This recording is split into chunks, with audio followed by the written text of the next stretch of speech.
Hi, this is Deacon Jeff, and this is a message for all the second grade parents whose children are going to be receiving their first communion on July 19th, starting at 2 p.m. And I just want to send you this message to remind you the importance of the moment.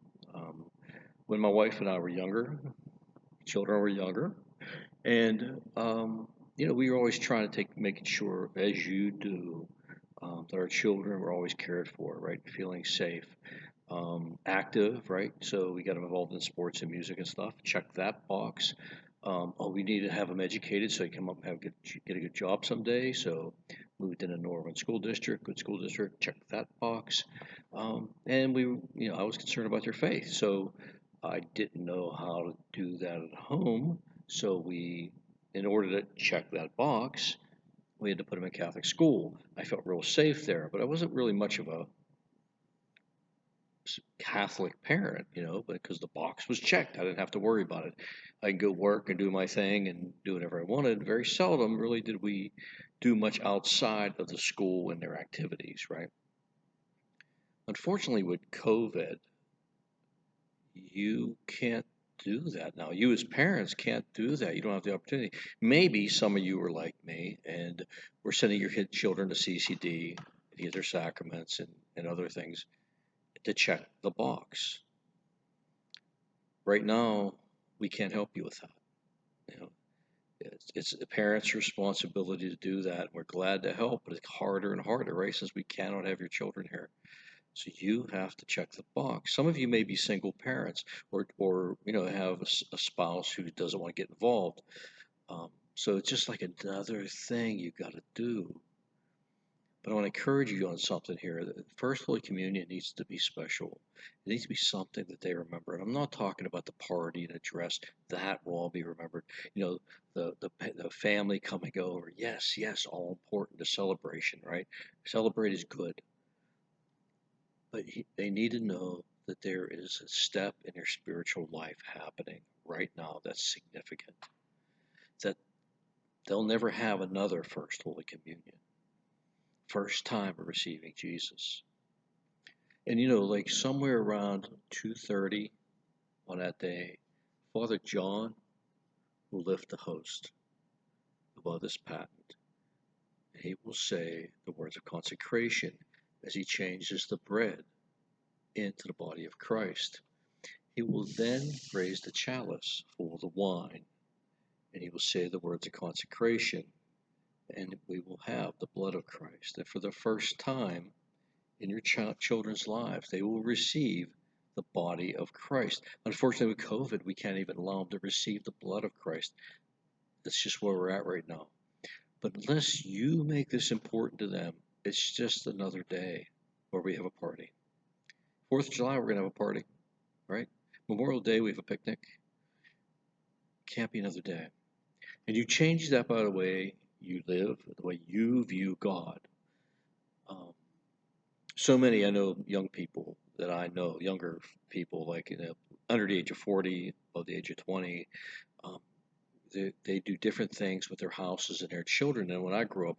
And when I grew up, there was a crucifix in every house and a picture of the Last Supper in the dining room and a picture, a little statue of Mary and Jesus. I don't see that as much anymore. So I encourage you to make your home a domestic church.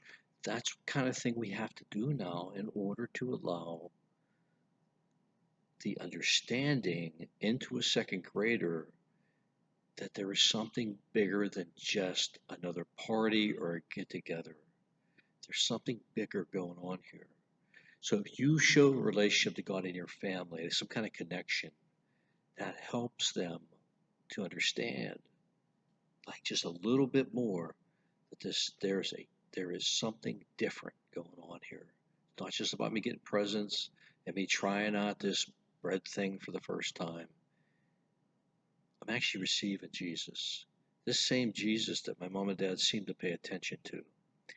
So I encourage you, if you don't have anything in your house, get a crucifix for your house, right?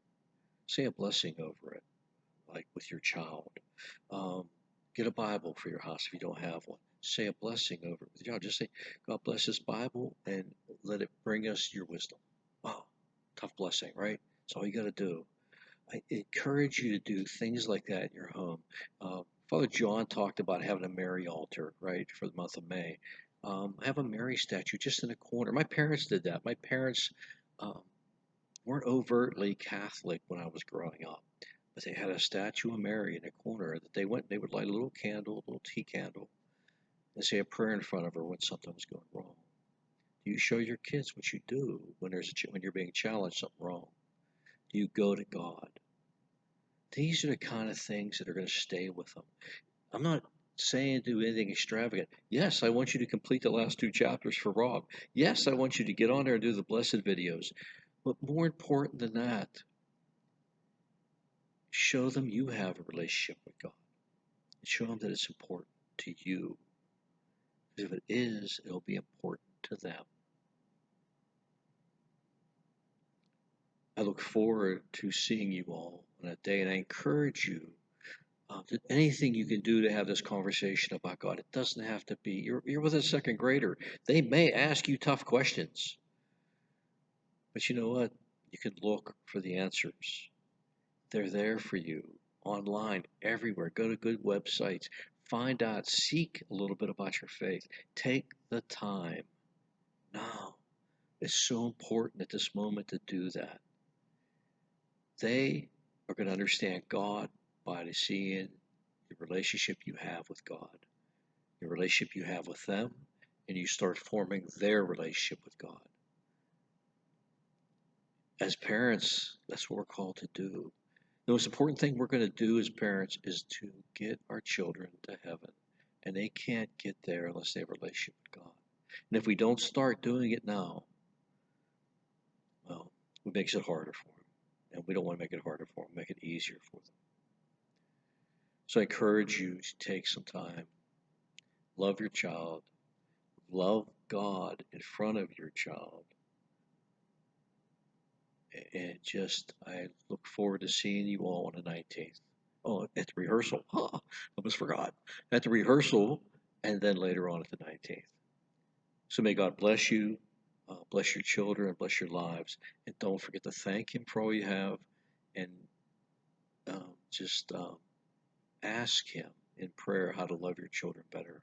You're already doing a great job. You're getting them places. You're getting them for their first communion, right? So ask Him just how you can be better. Be surprised what He says to you. May God bless you all. This is Deacon Jeff. See ya.